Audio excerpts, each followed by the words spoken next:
O arrebatamento da igreja é, sem dúvida, um dos temas mais intrigantes e debatidos em toda a escatologia bíblica. Durante séculos, estudiosos, pastores e teólogos se debruçaram sobre as Escrituras tentando responder a uma única pergunta: quando ele vai acontecer em relação à grande tribulação? Será que a igreja será arrebatada antes desse período terrível, escapando dos julgamentos que cairão sobre a terra? Ou será que os cristãos passarão pela tribulação e só depois serão arrebatados?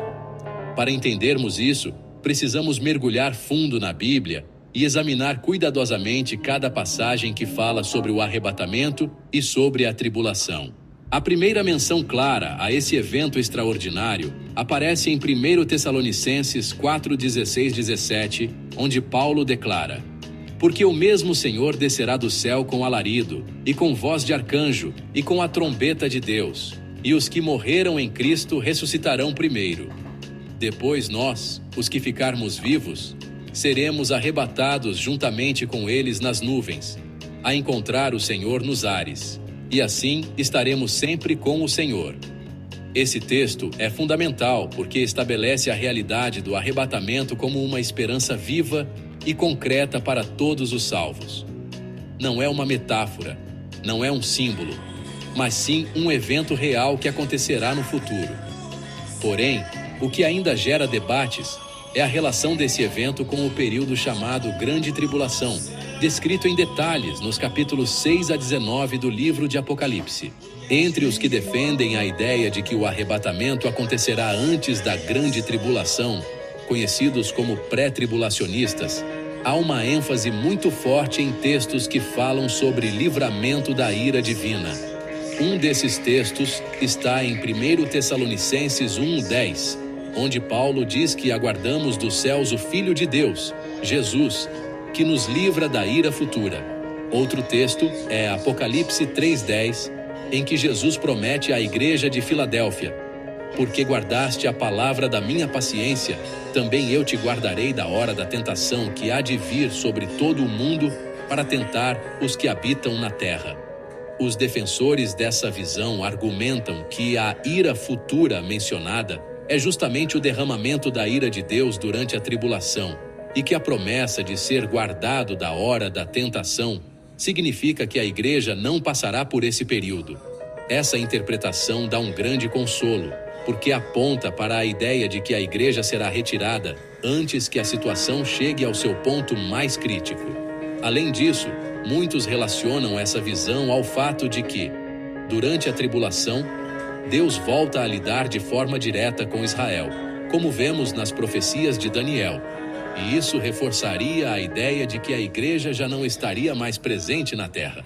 Por outro lado, existe a visão chamada pós-tribulacionista, que afirma que o arrebatamento ocorrerá depois da grande tribulação. Essa linha de pensamento se apoia fortemente nas palavras do próprio Jesus em Mateus 24, 29, 31. E, logo depois da aflição daqueles dias, o sol escurecerá, e a lua não dará a sua luz, e as estrelas cairão do céu, e as potências do céu serão abaladas.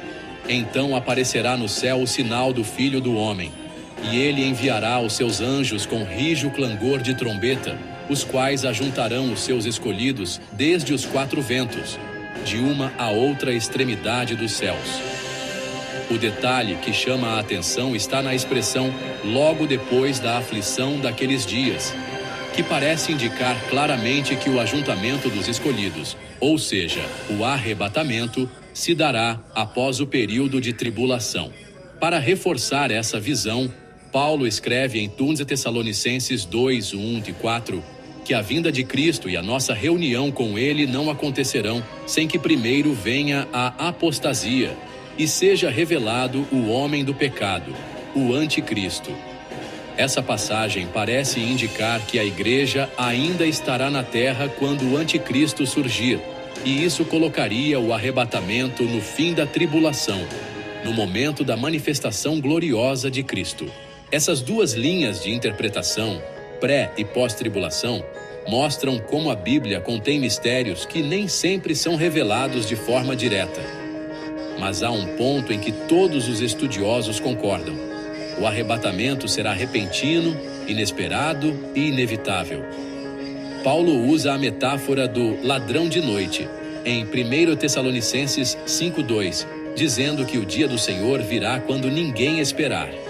O próprio Jesus reforçou essa verdade em Mateus 24:42, dizendo: Vigiai, pois, porque não sabeis a que hora há de vir o vosso Senhor. O que aprendemos aqui é que, independentemente de quando exatamente ocorrerá o arrebatamento em relação à tribulação, a nossa postura deve ser de vigilância constante. Não podemos nos dar ao luxo de viver em pecado, relaxados espiritualmente, ou deixando para depois a nossa preparação, porque o Senhor pode vir a qualquer momento. Essa é a mensagem mais importante e central sobre o arrebatamento. A igreja deve estar preparada. Portanto, quando olhamos para todas essas passagens, vemos que a Bíblia dá bases para entendimentos diferentes. Alguns textos parecem indicar um arrebatamento antes da tribulação, outros apontam para depois dela. Mas a verdade é que Deus não nos chamou para ficarmos debatendo datas e tentando descobrir cronologias secretas. Ele nos chamou para vivermos em santidade, para pregarmos o Evangelho e para aguardarmos vigilantes a volta de Cristo. O mais importante não é saber se será antes ou depois da tribulação, mas sim estar pronto. Em Tito 2,13, Paulo nos lembra que devemos viver aguardando a bem-aventurada esperança e o aparecimento da glória do grande Deus e nosso Salvador Jesus Cristo. Essa esperança é o que deve mover a igreja. Seja no início ou no fim da tribulação, o arrebatamento é certo, e todos os que estão em Cristo serão reunidos com Ele para viverem eternamente na sua presença. E aqui fica a pergunta final para você que está assistindo. Se o arrebatamento acontecesse hoje, você estaria pronto para encontrar o Senhor nos ares?